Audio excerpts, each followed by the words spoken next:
àwọn ẹgbẹ́ afẹ̀míṣòfò kan wọ́n ti ń lé fùrù kọ́kọ́ o wípé ìlú Àbújá ló kàn báyìí táwọn fẹ́ lọ gbà. Wọ́n ní kò sí nǹkan kan táwọn ìjọba orílẹ̀-èdè Nàìjíríà tàbáwọn agbófinró lórílẹ̀-èdè Nàìjíríà lè fi àwọn ṣe. Tẹ́ ò bá gbàgbé, wọ́n ti gba odidi ìlú kan o. Nípínlẹ̀ Bornu, àwọn atiláwí wọ́n sì ya wọbẹ̀. Gbogbo àwọn tí ń bẹ nínú ìlú yẹn pátápátá wọ́n lé gbogbo wọn jáde síta. Wọ́n pa ọ̀pọ̀lọpọ̀ àwọn èèyàn, wọ́n gé orí ọ̀pọ̀lọpọ̀ àwọn èèyàn, àtọkùnrin ní o, àtobìnrin ní o, wọ́n gé orí àwọn èèyàn lọ. Bẹ́ẹ̀ sì ni wọ́n jí ọ̀pọ̀lọpọ̀ àwọn èèyàn gbé. Pé èèyàn mélòó ni wọ́n jí gbé? Àwọn èèyàn 300 ni wọ́n jí gbé. Wọ́n ti wá dominate ìlú yẹn báyìí. Wọ́n dominate ìlú yẹn tán pátápátá ni. Wọ́n sì rìn fandafandafanda káàkiri inú ìlú yẹn. Kò sì sí nǹkan kan táwọn ọmọ ológun, àwọn àjọ NSCDC, àwọn local vigilante, àwọn ọlọ́pàá, kò sí nǹkan kan tí wọ́n fi wọ́n ṣe o. Kódà wọ́n ti ń lé fùrù kọ̀kọ̀ báyọ̀ pé ìlú Àbújá báyìí ló kàn o táwọn fẹ́ lọ gbà, táwọn sì dominate ìlú Àbújá. Èmọ̀lúkutu pẹ́bẹ̀ǹpẹ̀bẹ́. Kódà wọ́n ní pé inú ìlú yẹn gangan làwọn ti kí Idi Mubarak, àdúrà táwọn mùsùlùmí máa ń ṣe tó bá ti parí àwẹ̀. Kódà wọ́n ń fẹ̀mí ìmoore hàn sọ́lọ́run o pé Ọlọ́run mà ṣe tí gbogbo mission àwọn tó gbogbo ẹ̀ wà accomplish, pé gbogbo ìgbésẹ̀ àwọn, gbogbo èròǹgbà àwọn láti wá sínú ìlú yẹn páwọn rí ṣe nírọwọ́rọsẹ̀ tó ìsọmọ ológun kankan tó dí àwọn lọ́wọ́ iṣẹ́. Ẹ̀yin èèyàn abẹ́rẹ́ pé nǹkan ti dé báyìí lórílẹ̀‐èdè Nàìjíríà. Ẹ dákun ẹ dábọ̀ ẹ súnmọ́ bí o, ẹ bá wọn nǹkan fìdílé tàbí kẹ́ fìdílé nǹkan kẹjẹ tún gbé yín débẹ̀ kí n wá yànnà ẹ̀ fún yín. Nǹkan ń ṣẹlẹ̀ lórílẹ̀‐èdè Nàìjíríà o. Ẹni bà ló mọ̀ o. Àná aládùn yìí la rí kọ́pà kan tí píkṣọ̀ ẹ̀, àwòrán ẹ̀ tó ń jà ràràn káàkiri gbogbo ẹ̀rọ agbágbé wípé àwọn afẹ̀míṣòfò yìí wọ́n ti pàdánù. Wọ́n pa nípa àfọnáfọ́nsú. Kọ́pà tó ti lọ léèwé, tó ti kàwé tó ń ṣàfù lọ́wọ́, tó yẹ pé àwọn òbí rẹ̀ ti ń bẹ ńlé tí wọ́n rán lọ sílé ìwé, wọ́n ti fọ ẹ̀dọ̀ lórí òróǹro, wọ́n ti fọkàn balẹ̀ pé káwọn jókòó báyìí káwọn wá máa jẹun ọmọ ni.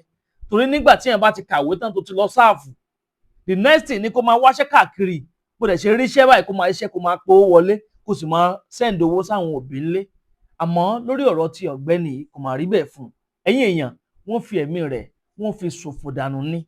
Tẹ́ bá rí fídíò bí àwọn bandit yẹn tó ti ń jump lórí bọ̀bọ́ yẹn, wọ́n ń fò lé nígbà àyà, fò lé níkùn, wọ́n fẹ́ fi lílù, wọ́n fẹ́ fi ba tiẹ̀ jẹ́. 10 million naira ní ransom tí wọ́n béèrè fún. Àwọn fámìlì ẹ̀ wọ́n tètè rówó ìkójọ, wọ́n bẹ̀rẹ̀ sí ń bẹ̀bẹ̀ káàkiri, bẹ̀bẹ̀ online, bẹ̀bẹ̀ ládùúgbò pé káwọn yẹn bá wọn dáwó yìí. Àwọn yẹn dẹ̀ contribute 10 million naira fún wọn. Wọ́n dẹ̀ gbé fáwọn bandit yìí. Lẹ́yìn ìgbà táwọn bandit gba 10 million naira ransom tán, ǹjẹ́ jẹ́ mọ̀ pé wọ́n sì pa bọ̀bọ́ yẹn. Sórílẹ̀-èdè la wà yìí báyìí nítorí Ọlọ́run. Sórílẹ̀-èdè ni wọ́n ń pe bí. A sì ní ààrẹ, a nígbàkejì ààrẹ, a náwọn gómìnà káàkiri. Wọ́n dẹ̀ ń waste life a lot of people, for goodness sake. How long la máa continue láti máa live life wa bí eléyìí? Ẹ̀yin èèyàn, ọ̀rọ̀ yìí gbẹnu tán, ó lékenkà, bẹ́ẹ̀ náà ló pakasọ. Àwọn Boko Haram yìí, wọ́n tún wá gbójúgbóyà gbónu, wọ́n lè máa ṣàyà kókó ọ̀nà kí, tí wọ́n sì ń tọ́ka sáwọn ìjọba orílẹ̀-èdè Nàìjíríà, tọ́ka sí àwọn agbófinró pé kò sí nǹkan kan tí wọ́n fi àwọn ṣe. Wọ́n kàn lu inú ìlú kan tí wọ́n ń pè ní Ngoshe níjọba àbílẹ̀ Buisa local government area nípínlẹ̀ Bornu. Wọ́n kàn lu ìlú yẹn ní ọjọ́ kẹta oṣù kẹta ọdún 2026 tá wà nínú rẹ̀ yìí, 3rd of March 2026 ni. Ẹ̀yin tẹ́ ò tí ì rí fọ́nrán yẹn lẹ̀ ń wò yìí. Wọ́n ń lé àwọn èèyàn léré, wọ́n dẹ̀ ń yìnbọn continuously ni wọ́n yìnbọn yẹn. A lot of people bẹ̀rẹ̀ sí ní sá àsálà fẹ́mi ara wọn. Kójú má rí bí báyìí nǹkan, gbogbo ara lóògùn ẹ̀. Àwọn èèyàn sá eré débi pé tẹ́ bá rá dúró àwọn èèyàn tí wọ́n kidnap. Àwọn èèyàn 300 people, àtọmọdé o, àtàgbà o, àtàrúgbó o, àtọ̀dọ́ o, wọ́n kidnap èèyàn 300 nínú ìlú tó lọ́ba tó níjòyè. Ṣé bá ṣe máa bá lọ lélẹ̀ ẹ̀yin èèyàn wa?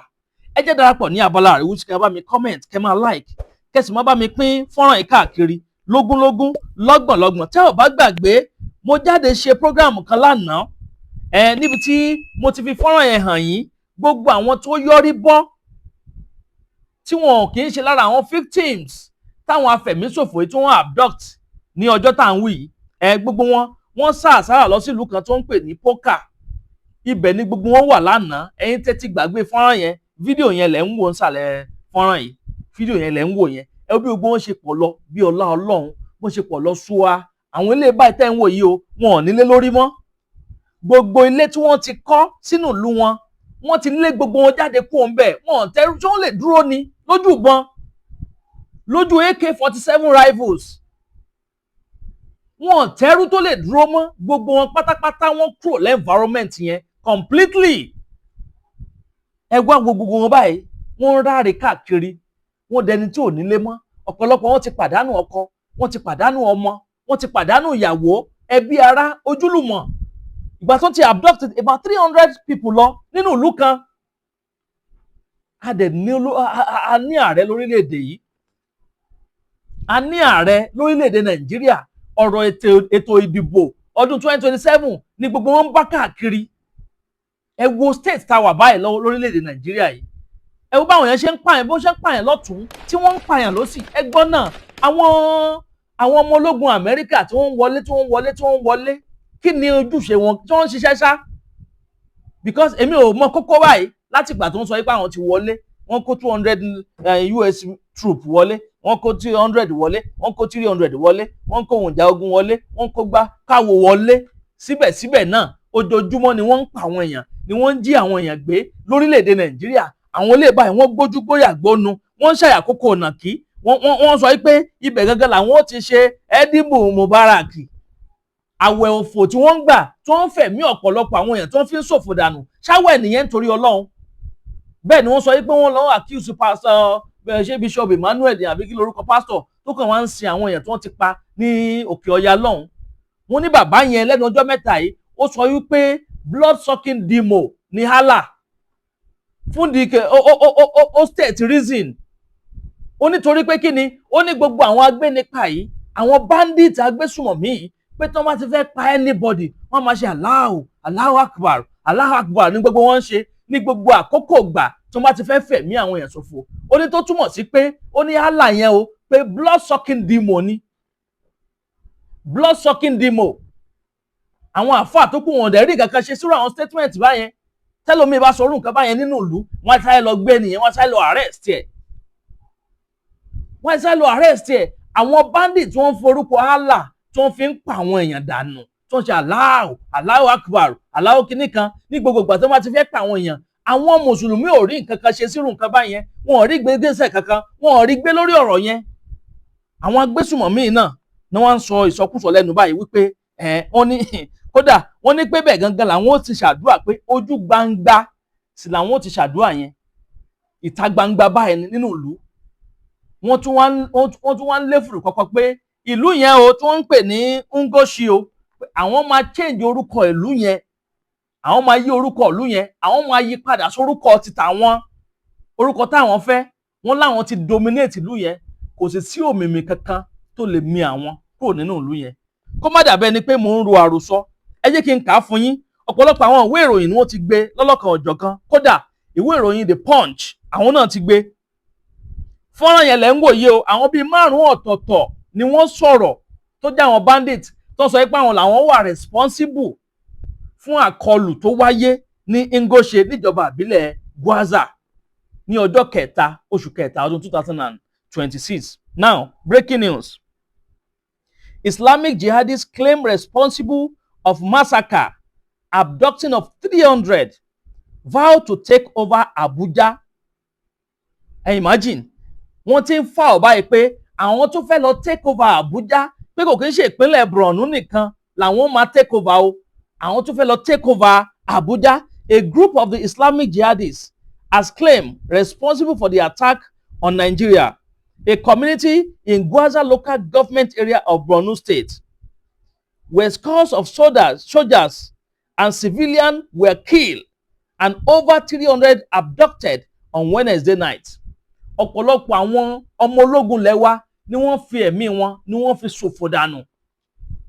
Lánàá òde yìí mo rí ìròyìn kan wọ́n ní pé àwọn Air Force wa àwọn ọmọ ológun ojú òfurufú pé lọ́jọ́ tí wọ́n ń ṣe àkọlù yẹn lọ́wọ́ pé àwọn ọmọ ogun ojú òfurufú àwọn náà gbéra ńlẹ̀ ní bàálù wọn ní fò lókè àwọn fighter jet wọn nígbà tí wọ́n tún fi ju bọ́ǹbù kalẹ̀ báyìí kàkà tó yẹ kí wọ́n ju bọ́ǹbù yẹn sórí àwọn afẹ̀míṣòfò wọ́n ní orí àwọn aráàlú ní bọ́ǹbù yẹn ló tún lọ dúnlé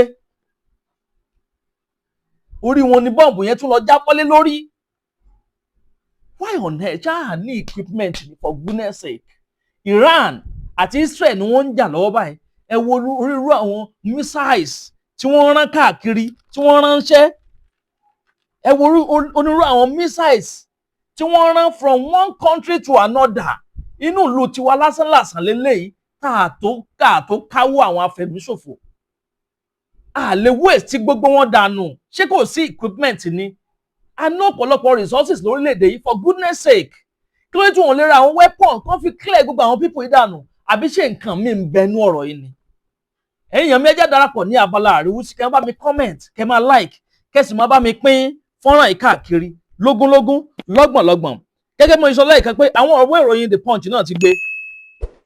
Punch has reported that on Wednesday night the terrorists stormed and burned down a military base in the community, shoot sporadically and burn down homes and shops. In a video obtained by our correspondent on Friday morning, the group comprising 5 men, said they were determined to claim the territory, celebrating the coming Eid al-Fitr in the central mosque located in the community. Inú mọ́sálásí tí ń bẹ ní ìlú yẹn ibẹ̀ gangan náà ti fẹ́ ṣọdún ìtúnu àwẹ̀ tí wọ́n fẹ́ ṣe yìí. Speaking in Hausa on behalf of the group, one of them acknowledged that they beheaded men and women during the attack. Wọ́n ní attack tí wọ́n ṣe lọ́jọ́ yẹn lọ́hùn pé wọ́n gé orí àwọn èèyàn àtorí ọkùnrin àtorí obìnrin. Ẹ̀yìn tún fẹ́ gbàdúrà ṣọ́lọ́run máa gbọ́rọ̀ àdúrà báwọn ṣáàtò lọ lọ́hùn. Àbírú àwọn àgbákò èèyàn wo leléyìí. Ẹ gba 10 million naira ransom lọ́wọ́ èèyàn ẹ̀dẹ̀ tún pa á lẹ́yìn ìgbà tẹ́ ti gba ransom tán ẹ̀dẹ̀ tún pa á. Irú orílẹ̀-èdè wo la wà yìí báyìí? Kí làwọn olórí wa ń ṣe gan pàtó? Àwọn ọmọ wa tí ń bọ̀ lẹ́yìn kí ni hope wọn ná? Kí ni ìrètí ọ̀la ta ní fáwọn ọmọ?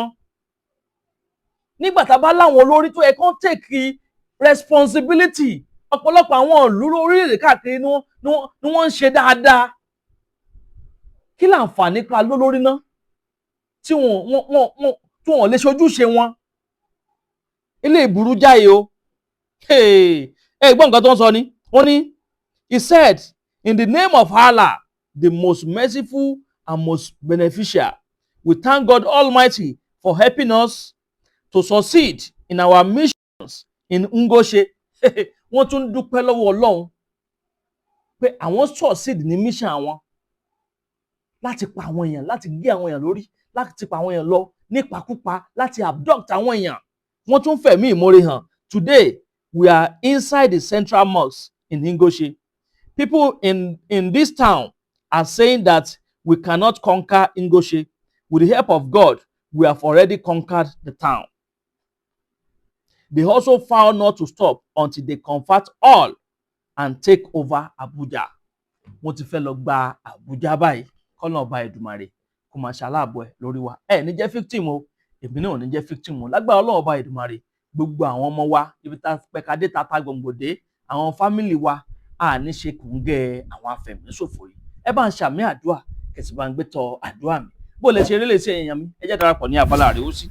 Kẹ́ bá mi comment, kẹ́ máa like, bẹ́ẹ̀ sì ni kẹ́ bá mi pín fọ́nrán káàkiri lógúnlógún lọ́gbọ̀nlọ́gbọ̀n kó ba lè kan ọ̀pọ̀lọpọ̀ àwọn èèyàn lára. Ẹ̀yin tí ẹ darapọ̀ mọ́ wa fúngbà àkọ́kọ́ tẹ́ ò tí follow, ẹ bá ń tẹ follow button tàbí subscribe button lórí Facebook Adaba TV là ń jẹ́ ń bẹ̀, Instagram ńkọ́ Adaba TV ni, lórí TikTok náà Adaba TV ni, bàbá ń bá rẹ̀ lórí YouTube Adaba TV ni o. Ẹyẹ méjì ò kí ń jàṣà, Adaba ọ̀nà ni à ń sùn gbẹ́, iná ń jó, ẹyẹ lè gbéra ńlẹ̀, Adaba atún ti fò fẹ̀rẹ̀, awọ̀lú sọ̀lúdẹ̀rọ̀ pẹ̀sẹ̀.